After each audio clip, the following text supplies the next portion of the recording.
Assalamualaikum warahmatullahi wabarakatuh. Saya Tiara Putri Hairina. Di sini saya akan menjelaskan tentang pengertian probabilitas.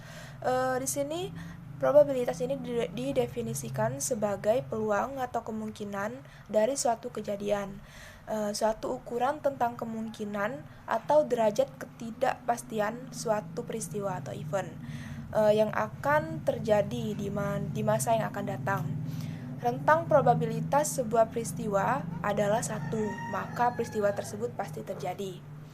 Jumlah antara peluang suatu kejadian yang mungkin terjadi dan yang mungkin tidak terjadi adalah 1. Jika kejadian tersebut hanya memiliki kemungkinan kejadian mungkin akan terjadi. Oke, baiklah. Selanjutnya yaitu dasar-dasar kemungkinan dalam genetika. Supaya kita lebih memahami tentang teori kemungkinan, ada baiknya kita mempelajari dasar-dasarnya terlebih dahulu. Yang pertama yaitu kemungkinan atas terjadinya sesuatu yang diinginkan ialah sama dengan perbandingan antara yang diinginkan itu terhadap keseluruhannya. Di sini terdapat rumus Kx sama dengan X per X plus Y. K itu melambangkan kemungkinan, Kx yaitu besarnya kemungkinan untuk mendapatkan X, dan X plus Y adalah jumlah keseluruhannya.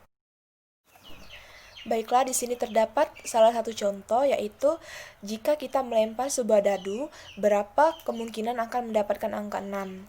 Jawabannya yaitu sebuah dadu memiliki 6 sisi.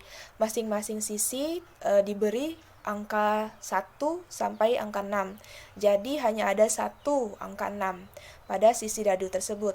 Penjelasannya yaitu K dalam kurung angka 6, K di sini melambangkan kemungkinan, sedangkan angka 6 dilambangkan oleh X sama dengan angka 6 per jumlah sisi atau X plus Y. Penjelasannya, karena hanya ada 1 angka 6 pada sisi dadu, maka besar kemungkinan mendapatkan angka 6 hanya ada 1. Jadi hasil yang didapat yaitu 1 per 6. Yang kedua yaitu terjadinya 2 peristiwa atau lebih yang masing-masing berdiri sendiri.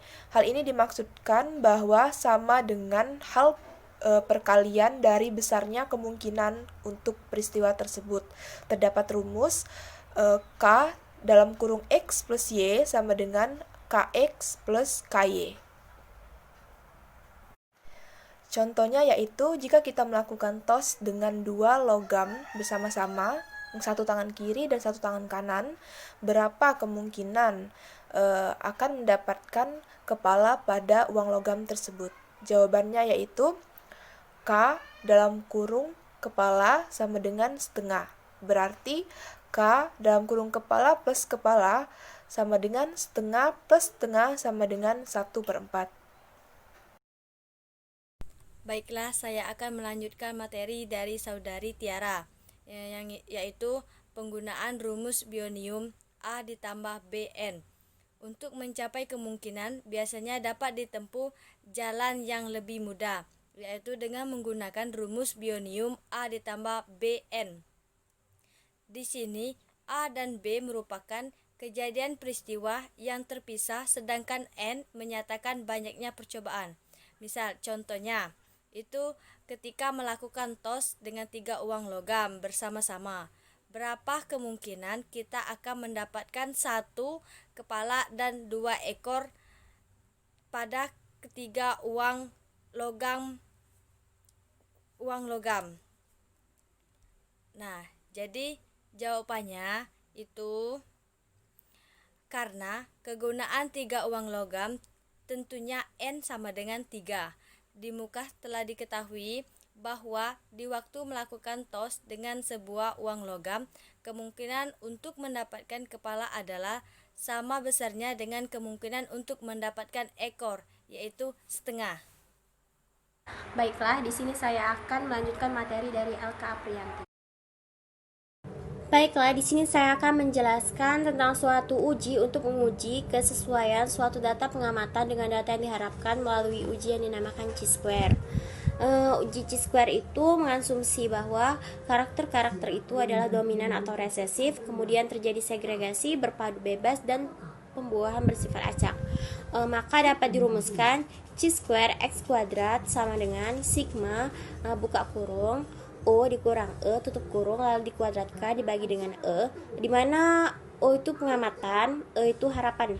Catatannya, jika kelas fenotifnya 2, derajat bebasnya 1, maka diterapkan koreksi Yates, sehingga rumus menjadi C square X kuadrat sama dengan sigma buka kurung O dikurang E lalu dikurang dengan 0,5 tutup kurung lalu dikuadratkan dibagi dengan E, atau C square X kuadrat sama dengan sigma buka kurung D dikurang dengan 0,5 tutup kurung lalu dikuadratkan dibagi dengan E. D itu defirat atau penyimpangan ya. Itu tuh berlaku apabila kelas fenotifnya 2, sehingga menentukan derajat bebas kelas fenotif yang nilainya sama dengan jumlah kelas fenotif dikurangi dengan 1. Jadi andaikan perkawinan monohibrid menghasilkan keturunan dengan perbandingan 3:1, berarti ada 2 kelas fenotif, sehingga derajat bebasnya 2 dikurang 1 sama dengan 1. Jika terdapat sifat intermediate, keturunannya memperlihatkan perbandingan dengan 1:2:1, berarti di sini ada 3 kelas fenotif, sehingga derajat bebasnya 3 dikurang 1 sama dengan 2. Pada perkawinan dihibrid didapatkan keturunan dengan perbandingan 9:3:3:1, berarti ada 4 kelas fenotif, sehingga derajat bebasnya 4 dikurang 1 sama dengan 3.